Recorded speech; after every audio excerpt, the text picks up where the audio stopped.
बेंगलुरु के तशद्दुद-ज़दा इलाके में हालात कशीदा लेकिन पूरी तरह से काबू में है। पुलिस फायरिंग में हलाक होने वाले 3 नौजवानों की ट्रेनरी रोड कब्रिस्तान में तदफीन अमल में आई। दूसरी जानिब इस पूरे मामले में 145 अफराद की गिरफ्तारी भी हुई है। फेसबुक पर इश्तियाल अंगेज तस्वीर और बयान पोस्ट करने वाले मुलजिम नवीन को गिरफ्तार कर लिया गया है। रियासत के मुस्लिम लीडरों ने अफवाहों पर ध्यान न देने, इलाके में अमन व अमान बरकरार रखने की अपील की है। मौलाना जुल्फ़िकार रज़ा नूरी ने कहा है कि बेंगलुरु के पुलिस कमिश्नर से उलमा कराम की मुलाकात हुई है। इस पूरे मामले में अक़लियती तबके के साथ इंसाफ का मुतालबा किया गया है।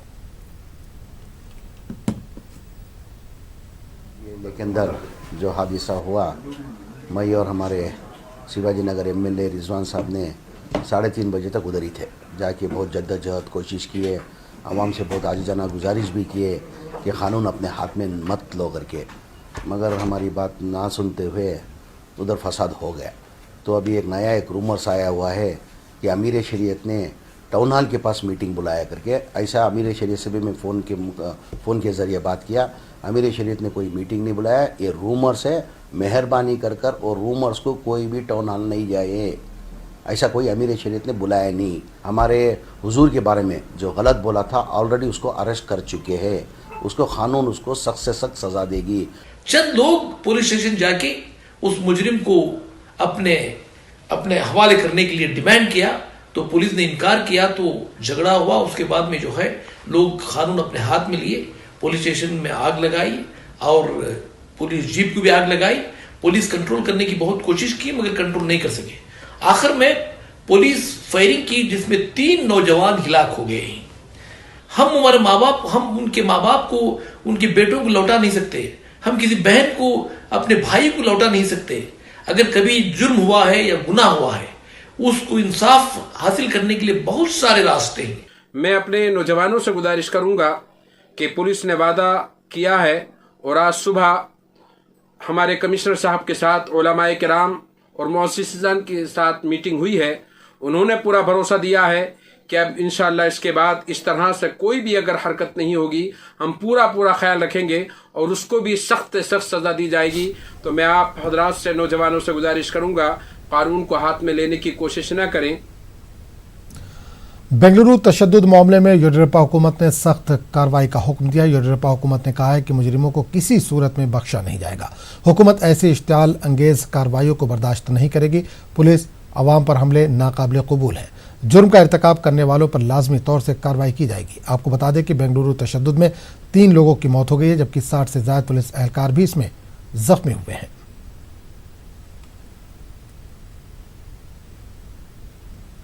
बेंगलुरु में तशद्दुद के दौरान भी फिरका वाराना हम आहंगी को बरकरार रखने की कोशिश की गई। अक़लियती तबके से ताल्लुक़ रखने वाले नौजवान एक मंदिर की हिफाजत के लिए शर पसंदों के सामने सीना सपर हो गए और इंसानी जंजीर बनाकर खड़े रहे। बीती रात बेंगलुरु में हुए तशद्दुद के दौरान फिरका वाराना हम आहंगी की, हिंदू मुस्लिम भाईचारे की खूबसूरत मिसाल देखने को मिली है। इस वक्त हम मौजूद हैं बेंगलुरु के कावल बैसंद्रा इलाके में। यहाँ पर आप देख रहे हैं कि एमएलए का घर है। मुकामी एमएलए अखंड श्रीनिवास मूर्ति की रिहाइशगाह है, जिसे एहतजाज के दौरान निशाना बनाया गया, यहाँ पर नुकसान पहुँचाया गया। एक बड़ा हुजूम मौजूद था और इस घर के करीब मंदिर मौजूद है। आप देख सकते हैं इस मंदिर की हिफाजत खुद मुस्लिम नौजवानों ने एक चैन कायम करते हुए की है। किसी भी तरह इस मंदिर को धक्का न पहुँचे, कोई भी यहाँ पर तोड़ फोड़ न हो, इसकी ज़िम्मेदारी मुस्लिम नौजवानों ने ली थी। और बाकायदा इस पूरे मंदिर के अतराफ़ एक इंसानी जंजीर, ह्यूमन चैन बनाते हुए इसकी मुकम्मल तरीके से हिफाजत की गई। और ये इत्तेहाद की खूबसूरत मिसाल पुरतशद्दुद एहतजाज, पथराव के दरमियान पुलिस फायरिंग के दरमियान देखने को मिली है। ये खुशनुमा मिसाल जो बेंगलुरु की रिवायत रही है, भाईचारगी, इत्तेहाद, फिरका वाराना मांगी, उसकी एक ज़िंदा मिसाल यहाँ पर हम देख रहे हैं। जैसा कि इससे पहले भी कहा गया है कि ये जो तशद्दुद हुआ वो फिरका वाराना नहीं था, किसी 2 मज़हब या 2 कौमों के दरमियान नहीं था, बल्कि एक वाक़े यानी कि एक शख्स ने एक मज़हब के जज्बात को मजरू करते हुए सोशल मीडिया में क्या एक मुतनाज़ा इश्तिआल अंगेज़ जैसे ही बयान पोस्ट किया, उसका नतीजा ये हुआ कि अवाम बरहम हुई और एहतजाज पर उतर आई और ये एहतजाज तशद्दुद इख्तियार कर गया। कैमरामैन महेश के साथ रऊफ़ अहमद, न्यूज़ 18 उर्दू, बेंगलुरु।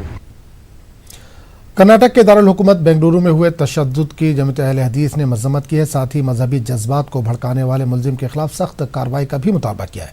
गुलबर्गा में जमात अहले हदीस के दफ्तर पर एक प्रेस कॉन्फ्रेंस करते हुए जमात उलमा इकराम वाक़े को आई ओपनर करार दिया। उलमा इकराम ने पुलिस के रोल पर भी सवाल उठाया। इस मौके पर उलमा इकराम ने नौजवानों से सब्र तहम्मुल बरतने की अपील की। इस मौके पर जमीयत अहले हदीस ज़िला गुलबर्गा व यादगीर इस वाक़े की सख्त मज़म्मत करती है और हुकूमत कर्नाटका से गुजारिश करती है कि इस गुस्ताख़ रसूल को गिरफ़्तार किया जाए। अगर गिरफ़्तार किया गया है तो उसके साथ जो है सख्ती बरती जाए और एक लंबी मुद्दत तक उसे सलाखों के पीछे रखा जाए। जहाँ तक हो सके बहुत जल्द सारे दानिशवरान, सारे कायदीन मिल करके एक मिली प्लेटफॉर्म बनाएंगे और आइंदा ऐसे वाक़यात वक़ूफ़ पज़ीर ना होने पाए, इस सिलसिले में मजबूत मनसूबाबंदी होगी। लेकिन हम मुस्लिम नौजवानों से ये दरख्वास्त करते हैं, इन हालात में सब्र व तहम्मुल का मुजाहरा करें और अल्लाह तबारक व तआला से दुआ करें कि अल्लाह तबारक व तआला उस जालिम को, जिस जालिम ने नबी अकरम सल्लल्लाहु अलैहि वसल्लम की शान में गुस्ताखी की है, अल्लाह ताला उसको जलील और रुस्वा फरमाए और उसको कैफर किरदार तक अल्लाह ताला पहुंचाए। खबरों का सिलसिला जारी रहेगा, लेकिन एक छोटे से वक्फे के बाद मकदम है। नाज़रीन, न्यूज़ 18 और पीपल्स पब्लिक सेंटीमीटर की जानिब से 3 अगस्त से 10 अगस्त के बीच एक ऑनलाइन सर्वे कराया गया। इस सर्वे में पड़ोसी मुल्कों के साथ हिंदुस्तान के रिश्ते, चीन के साथ हालिया सरहदी तनाज़ा, चाइनीज सामान पर पाबंदी समेत कई सवाल पूछे गए, जिसमें 60% मर्द जबकि 40% ख्वातीन ने हिस्सा लिया। तो सबसे पहले हमने जो सवाल किया वो सवाल था, मौजूदा जोग्राफियाई सियासी सूरत हाल में आप हिंदुस्तान के पड़ोसी ममालिक को इसके मुवाफिक होने के लिहाज से कैसे दर्जा बंदी करेंगे। सवाल एक बार फिर आपको बता दें कि मौजूदा जोग्राफियाई सियासी सूरत हाल में आप हिंदुस्तान के पड़ोसी ममालिक को उसके मुवाफिक होने के लिहाज से कैसे दर्जा बंदी करेंगे। इसमें चीन, नेपाल, पाकिस्तान, बांग्लादेश और भूटान को शामिल किया गया। इसके अलावा जो ऑप्शन दिए गए उनमें इंतहाई साजगार, काफ़ी साजगार, गैर जानिबदार, कम साजगार और कम से कम साजगार का ऑप्शन दिया गया।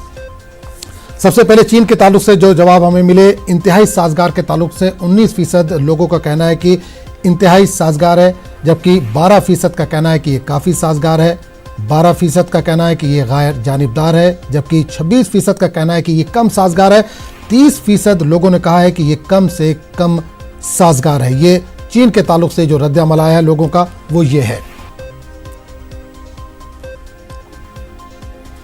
और नेपाल के ताल्लुक से जो तासुरात आए हैं उनके ताल्लुक से बता दें कि 18% लोगों ने कहा है कि ये इंतहाई साजगार है, 21% लोगों ने कहा कि काफ़ी साजगार है, 16% लोगों ने कहा कि गैर जानिबदार है, जबकि 26% लोगों ने कहा कि कम साजगार है और 19% लोगों ने कहा कि कम से कम साजगार है। अगर हम पाकिस्तान की बात करें तो पाकिस्तान के ताल्लुक से जो लोगों के तासुरात आए हैं, 16% लोगों का कहना है कि इंतहाई साजगार, 12% लोगों का कहना है कि काफ़ी साजगार, 13% लोगों का कहना है कि गैर जानिबदार, जबकि 27% लोगों का कहना है कि कम साजगार और 32% लोगों ने जो कहा, जो तासुरात अपने दिए, उन्होंने कहा कि कम से कम साजगार। और बांग्लादेश की बात करें तो बांग्लादेश के ताल्लुक से लोगों के जो तासुरात थे, 21% लोगों ने कहा कि इंतहाई साजगार, 28% लोगों ने कहा कि काफ़ी साजगार, 18% लोगों ने कहा कि गैर जानिबदार, 19% ने कहा कि कम साजगार और 15% लोगों ने कहा कम से कम साजगार। और भूटान के ताल्लुक से जो तासुरात आए उसमें 19% लोगों के जो तासुरात थे उन्होंने कहा कि इंतहाई साजगार हैं, 29% लोगों ने कहा कि इंतहाई साजगार हैं, 28% लोगों ने कहा कि काफ़ी साजगार हैं, 17% लोगों ने कहा कि गैर जानिबदार, 15% ने कहा कि कम साजगार, जबकि 12% लोगों ने कहा कि कम से कम साजगार।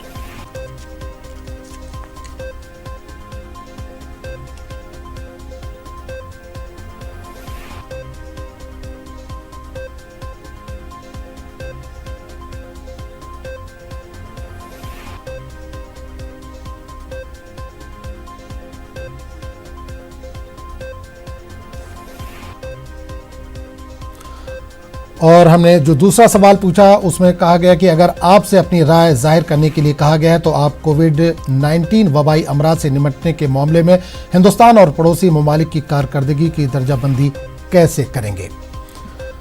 तो इसमें जो तासुरात आए, इसमें हिंदुस्तान के लिए 25% लोगों ने कहा कि उम्दा, 42% तासुरात जो आए वो बहुत अच्छे के आए, 8% ने कहा कि ना ही अच्छा है और ना ही बुरा है, जबकि 13% लोगों ने कहा कि ख़राब है, जबकि 12% लोगों ने कहा कि बहुत ज़्यादा ख़राब है। और चीन के ताल्लुक से जो लोगों के तासुरात आए, 20% लोगों ने कहा कि ये उम्दा है, 30% लोगों ने कहा कि बहुत अच्छा है, 13% लोगों ने कहा कि ना ही अच्छा है और ना ही बुरा है, 16% लोगों ने कहा कि ये ख़राब है, जबकि 21% लोगों ने कहा कि बहुत ज़्यादा ख़राब है। और नेपाल के ताल्लुक से जो तासुरात आए, वो पाकिस्तान के ताल्लुक से जो तासुरात आए उसमें 10% लोगों ने कहा उम्दा, 18% लोगों ने कहा कि बहुत अच्छा, 26% लोगों की जो राय थी, जो तासुरात थे, उन्होंने कहा कि ना ही अच्छा है और ना ही बुरा, जबकि 22% लोगों ने ये कहा कि ख़राब है, जबकि 23% लोगों ने कहा कि बहुत ज़्यादा ख़राब।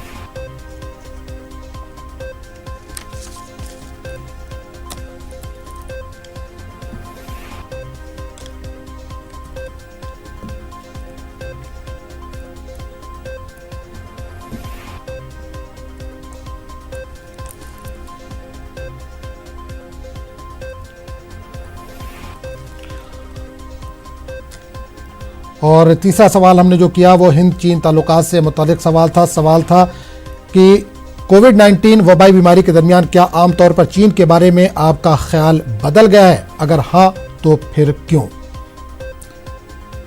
तो सवाल एक बार फिर आपको बता दें कि कोविड-19 वबाई बीमारी के दरमियान क्या आमतौर पर चीन के बारे में आपका ख्याल बदल गया है, अगर हाँ तो फिर क्यों। 79% लोगों का कहना है कि हाँ, 42% कहते हैं कि हाँ, चीन ने ये वबा इरादतन फैलाई है, 37% का कहना है कि चीन इसे रोककर वबा पर काबू पा सकता था, 21% लोगों का मानना है कि नहीं, खुद चीन भी इसके नतायज झेल रहा है।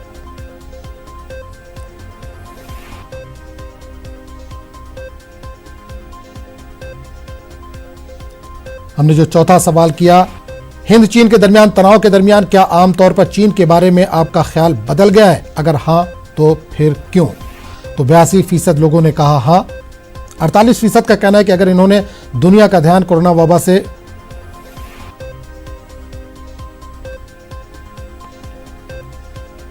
18% का कहना है कि वो इसकी सच्चाई से वाकिफ नहीं है।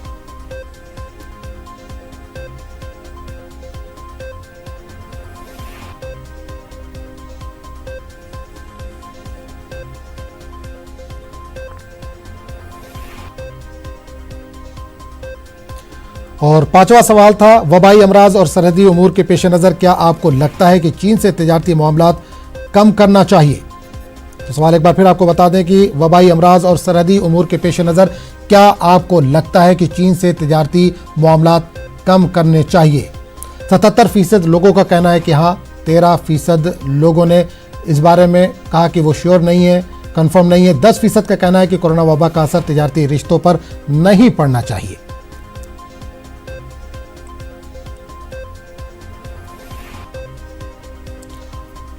और छठा सवाल हमारा था, सरहदी तनाज़ात का जवाबी कार्रवाई में हुकूमत ने मुतअद्दिद चीनी ऐप्स पर पाबंदी आयद कर दी है, क्या आपको यकीन है कि ये इक़दामात काफ़ी हैं। सवाल एक बार फिर आपको बता दें, सरहदी तनाज़ात का जवाबी कार्रवाई में हुकूमत ने मुतअद्दिद चीनी ऐप्स पर पाबंदी आयद कर दी है, क्या आपको यकीन है कि ये इक़दामात काफ़ी हैं। 21% लोगों का कहना है कि हाँ, इससे सख्त पैगाम जाता है। 68% लोगों ने कहा हाँ, जबकि 21% ने नाम में जवाब दिया, जबकि 11% जो लोगों ने कहा कि कंफर्म नहीं है।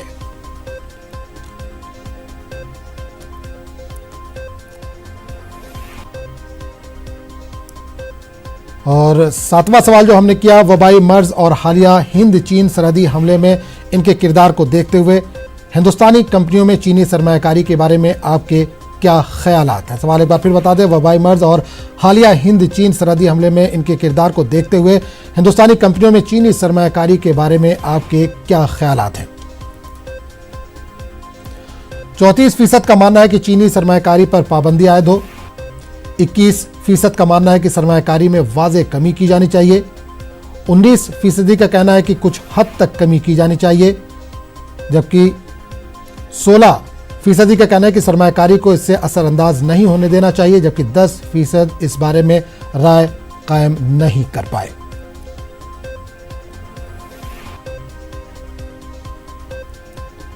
हमने जो 8वां सवाल किया, चीन के खिलाफ अपना एहतजाज दर्ज कराने के लिए आप ज़ाती तौर पर क्या इक़दाम कर रहे हैं?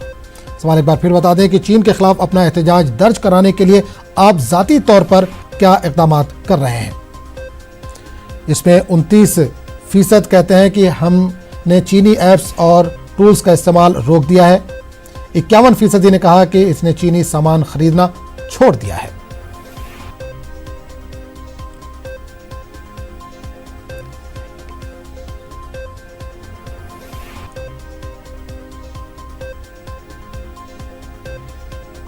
और 9वां सवाल जो हमने किया, सर्द जंग जैसी सूरत हाल में जहां दुनिया को 2 महाजों अमेरिका और चीन में तकसीम किया गया, क्या हिंदुस्तान को एक साथ इत्तेहाद करना चाहिए या गैर जानिबदार रहना चाहिए? सवाल एक बार फिर आपको बताएं, सर्द जंग जैसी सूरत हाल में जहां दुनिया को 2 महाजों अमेरिका और चीन में तकसीम किया गया, क्या हिंदुस्तान को एक साथ इत्तेहाद करना चाहिए या गैर जानिबदार रहना चाहिए? 44% लोग अमेरिका के हक में हैं। 31% ने जो राय दी अपनी, उन्होंने कहा कि इस बारे में न्यूट्रल रहें। 14% अपनी राय कायम नहीं कर पाए, जबकि 11% चीन के हक में भी नजर आए।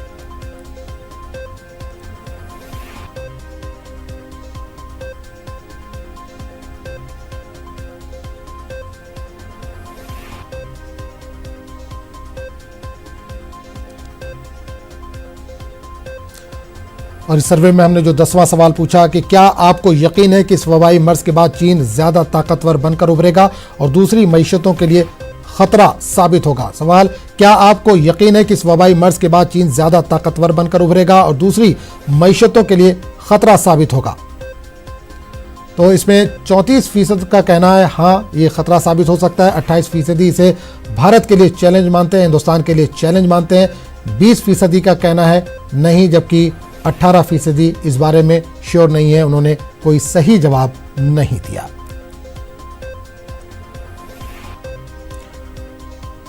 और जो 11वां सवाल था, हिंदुस्तान एक साथ 2 जंगें लड़ रहा है, कोविड-19 और सरहद पर चीनी जारहियत। इन उमूर को मौसर अंदाज में निपटाने में आपको मुल्क की लीडरशिप पर कितना एतमाद है? तो आपको एक बार फिर बता दें कि जो हमारा 11वां सवाल था कि हिंदुस्तान एक साथ 2 जंगें लड़ रहा है, कोविड-19 और सरहद पर चीनी जारहियत। इन उमूर के मौसर अंदाज में निपटाने में आपको मुल्क की लीडरशिप पर कितना एतमाद है? 56% ने इंतहाई एतमाद का इजहार किया। जो जवाब आया उस पर मुल्क की जो लीडरशिप है उस पर 56% लोगों ने एतमाद जाहिर किया है। 28% ने कहा कि पूरा भरोसा जताया। 9% ने ज़्यादा एतमाद जाहिर नहीं किया, जबकि 7% ने बिल्कुल ही एतमाद जाहिर नहीं किया।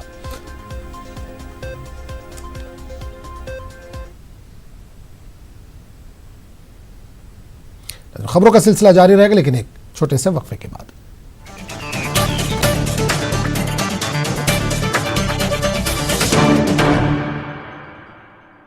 बॉडी नहीं है, जिम से जीरो रिश्ता।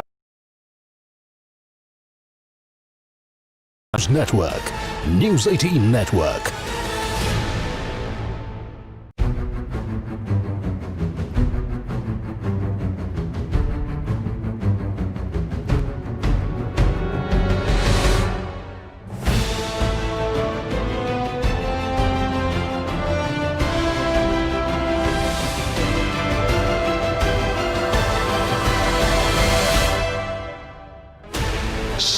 channels, 5th।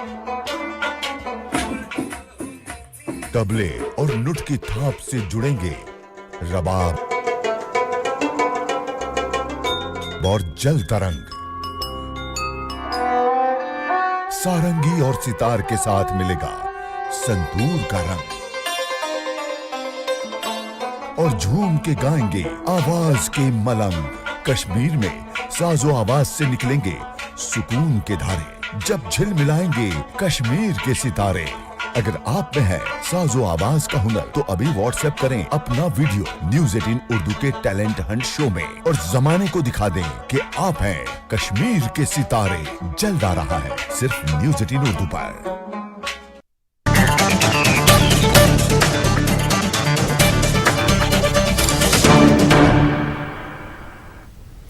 रिलायंस फाउंडेशन की चेयरपर्सन नीता अंबानी ने United state agency for international development यानी USAID के साथ हाथ मिलाया। मंगल को मुंबई में होने वाले खुसूसी प्रोग्राम में अमरीकी सदर के साहबजादी और मुशीर इवांका ट्रंप ने बतौर मेहमान खुसूसी शिरकत की। इवांका ने कहा कि इससे ख्वातीन को मुआशी एतबार से बाइख्तियार बनाने में मदद मिलेगी। इसके लिए WGDP फंड बनाया गया था।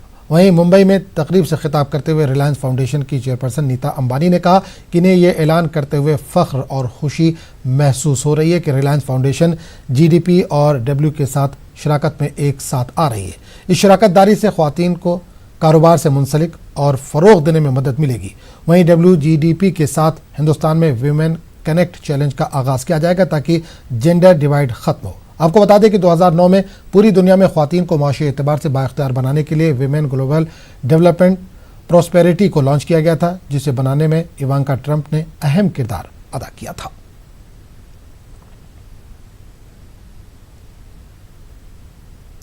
उर्दू अदब के मारूफ शायर राहत इंदौरी अब हमारे दरमियान नहीं रहे। कल इंदौर के एक अस्पताल में राहत इंदौरी का इंतकाल हो गया। राहत इंदौरी के इंतकाल से उर्दू अदब और शायरी की दुनिया में रंजो गम का माहौल है। तवील अरसे से राहत इंदौरी के साथ कौमी और आलमी सतह के मुशायरों में शिरकत करने वाले इनके दोस्त और मारूफ शायर पॉपुलर मेरठी और नवाज देवबंदी के अलावा उर्दू अदब के दीगर शख्सियात ने राहत इंदौरी के इंतकाल पर गम का इजहार करते हुए ताज़ियत पेश की और राहत इंदौरी के साथ गुजारे लम्हात को याद किया।